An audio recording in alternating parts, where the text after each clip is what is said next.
How are you guys doing? I hope you're doing good today. So for this time or for this video, I'll be showing you how we go about our usual day at home. So usually ang mga previous videos na pinapakita namin sa inyo is all about us going outside here in Baguio. But today, dito muna tayo sa bahay. So I work online and my first class is 11 a.m. And that is why meron akong ganitong klaseng headset, no? So I can just go around the house conveniently while listening and talking to the student at the same time. Very convenient. At ito ang aking anak. Nagpipiknik-piknik daw siya dito sa kwarto. Gusto niya akong samahan while I'm having my class. Cooler.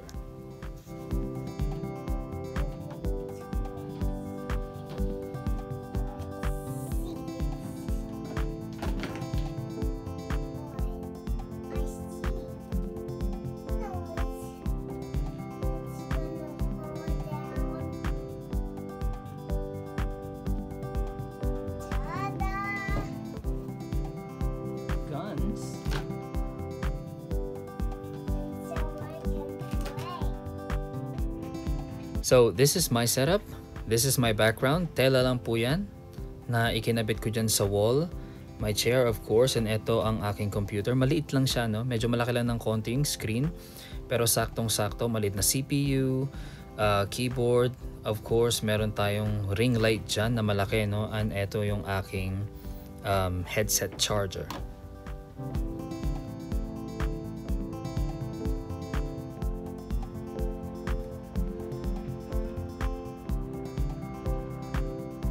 I am at this moment waiting for my student. Yan, 11 a.m. ang aking first class pero wala pa siya. Kaya mag-video muna tayo ng konti. So this is my view kapag nandito ako sa aking workplace at nandyan ang aking anak sa living room. Nakikita ko lang siya madalas. What did you put inside? Toys? Okay.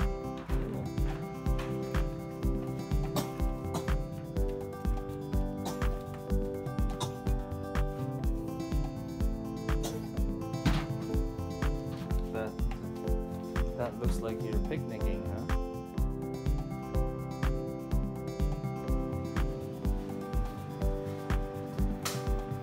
And while I'm waiting for my student then, I can cook. As you see, I'm cooking right now. Yan, dala-dalawa ang aking niluluto para sa aming pananghalian. What else here? Ito, ampalaya. Yan, dahon ng ampalaya. Pang munggo. Yan, munggo lang yan. Pure na munggo yan, guys. And nagfa-fry lang ako ng dalawang salmon here.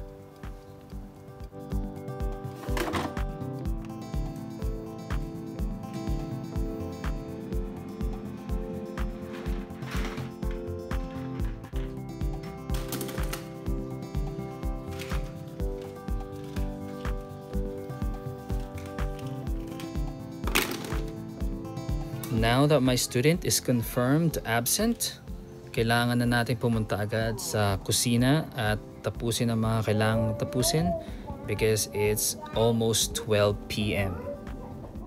At nag-aaral lang din ako. Yan, nakikinig ako guys ng video, no, while doing this.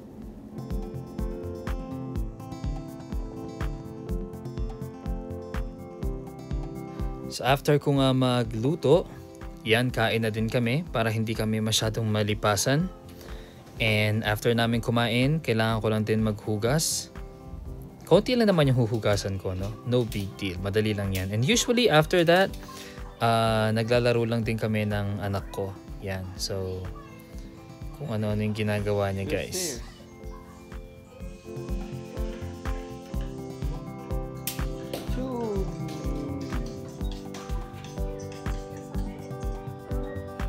Get two of them, right?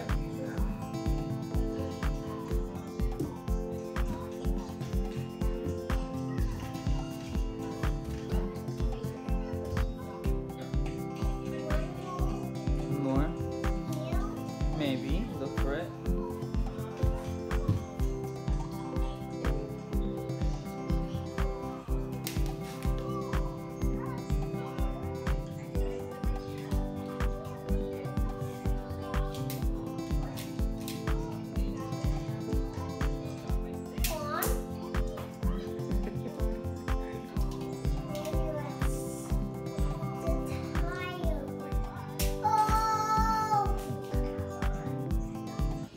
This is the calendar pala na ginawa namin last time.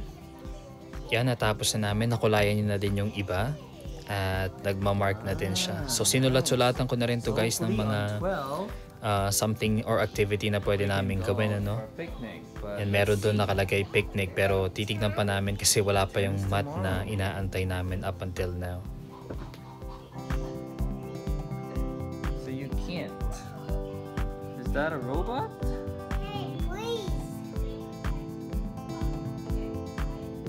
Is that a robot? Hey, please! Please what? Please open it! Yay, it's open! Maybe is it going to fall? Maybe.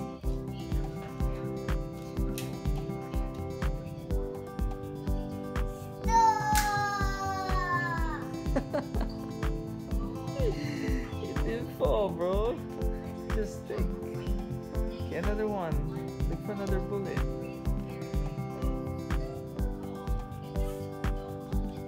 for another bullet. Where did you put them? Oh!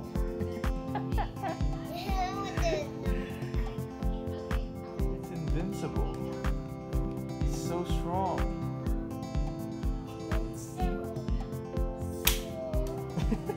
Please get it! And put up this.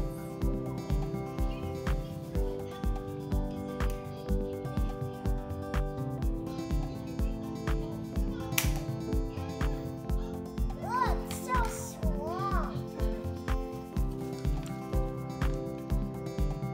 Let's do it.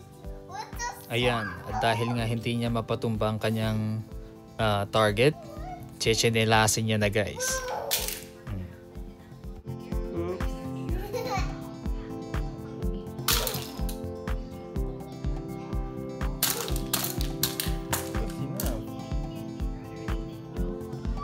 By 3 p.m., it's our time to take a nap. So araw-araw namin itong ginagawa as much as we can. Pag nasa labas kami, ito yung reason kung bakit kami nagmamadaling umuwi palagi para mag-take ng nap. Kasi medyo late kami natutulog. Tapos medyo maagang nagigising. So kailangan niya rin yun guys. Yan, meron pa kami mga rituals, no? Naglalaro-laro pa kami ng kaunti bago kami natutulog.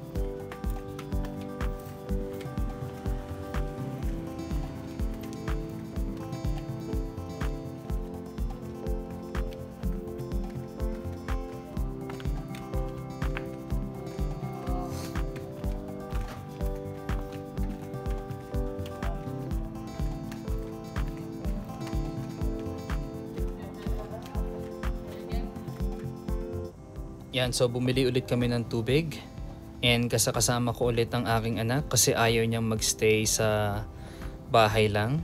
Kaya no choice ulit tayo guys, kailangan natin siyang isama. And kailangan ko ulit magluto kasi medyo kulang ang aking nailuto kanina, no? For lunch lang yon. So eto naman is for dinner. Kaya ako nagtoto ng konting pork doon tapos etong black pepper natin. So nakuha ko to sa Singapore. And nagustuhan ko yung lasa niya kaya bumili ako at inuwi ko dito sa Pinas.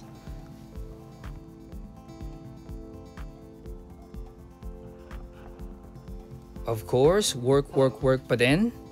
Habang nagluluto, actually hindi ko pa naisasalang yung niluluto ko o yung lulutuin ko. Pero kailangan ko munang unahin tong klase ko, no? Hindi naman ako pwedeng nagcha-chop ng onions at garlic doon sa kusina habang nagkaklase, di ba? Hindi naman yata proper din yun. Kaya set aside muna natin yon, tapusin muna natin tong klase na to.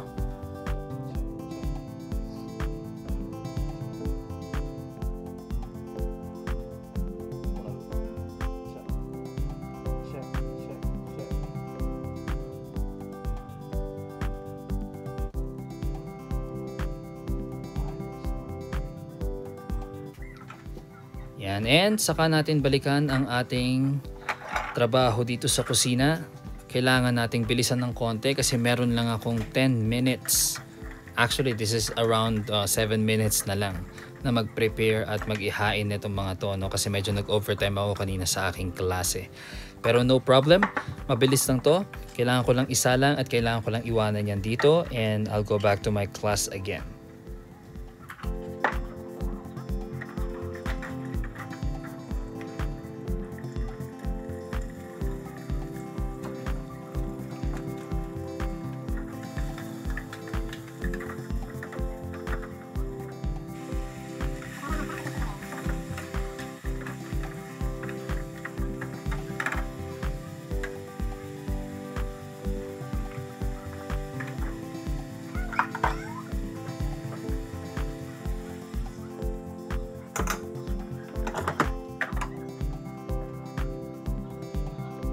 Ganito ang itsura namin guys kapag nandun ako sa loob ng kwarto nagwo-work. And yung aking anak is nandito lang din sa living room. So minsan naglalaro siya, minsan nanonood lang din ng TV, or kaya naman ngayon parang ganito, kumakain lang din while I'm doing my job, no? So, kahit malakas ng kaunti yung TV, di naman napipick up ng ating headset kasi meron siyang noise cancellation property. So it's a must na kapag ka nagwo-work ka online, dapat maayos yung headset mo para walang masyadong magreklamo sa'yo.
So, ang end ng aking klase is 10:30 PM. And around that time guys, diretso na rin ako sa dinner namin, no? Kasi hindi kami pwede masyadong magabihan. Yan pala yung aking niluto kanina. Medyo maanghang lang siya ng konti, pero kayang-kaya. Masarap ang lasa. Yan. So, kain muna kami. And then after this, magpe-prepare lang din kami, no? Para sa aming pagtulog.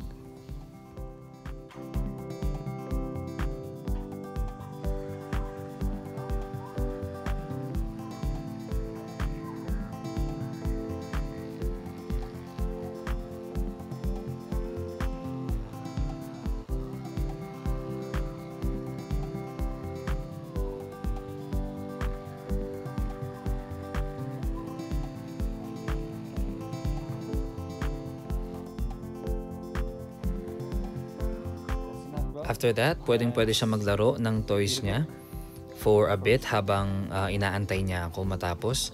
And kailangan niya rin guys mag-clean up. So it's a rule din na ginagawa namin dito sa bahay is yung iligpit niya yung kailangan niyang iligpit. Especially kapag gamit niya. So kapag nilabas niya at nilaro niya, kailangan niya ring ayusin. So it's for him and also for me. Siyempre pagkagising ko ng umaga, wala rin ako minsang time na maglinis-linis at mag-ayos ng mga laruan niya, no? Kasi may mga iba pa akong mga ginagawa.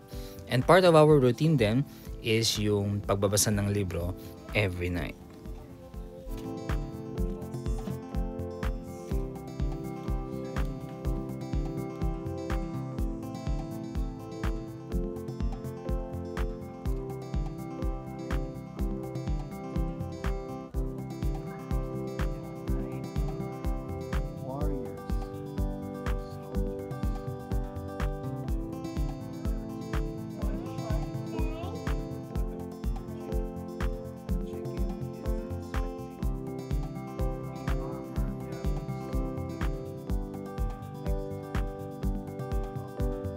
So itong book na binabasa namin pala is maiksi lang siya. Pero after this, meron siyang mga short quizzes lang. Mga konting-konting mga ano lang, tanong lang naman. It's a way para makita rin natin kung nag-retain ba sa kanya yung story, naintindihan niya ba, or kaya naman sa mga words din para somehow mas maging familiar siya sa mga words. Great job, Knight. The gold knife or the gold knight? Swords. The gold knight. Yeah, the gold knight. Definitely. Number 3. My wrists are sore.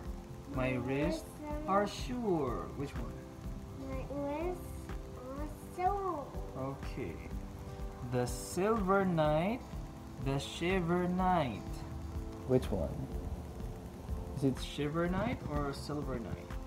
Silver knight. Yeah, it's a silver. Okay, next one. I think we're almost done. Let's read. Palm.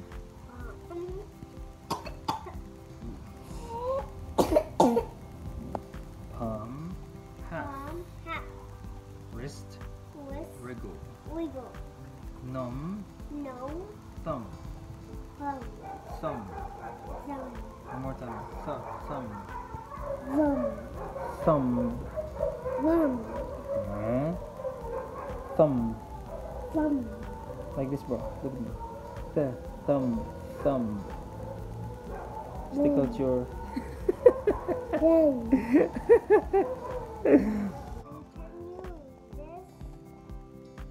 We're pretty much done sa araw na to, and this is around 12 o'clock already. Yes, madaling araw na po. Kaya kailangan na rin naming matulog. So hanggang dito na lang. Maraming salamat for joining us today.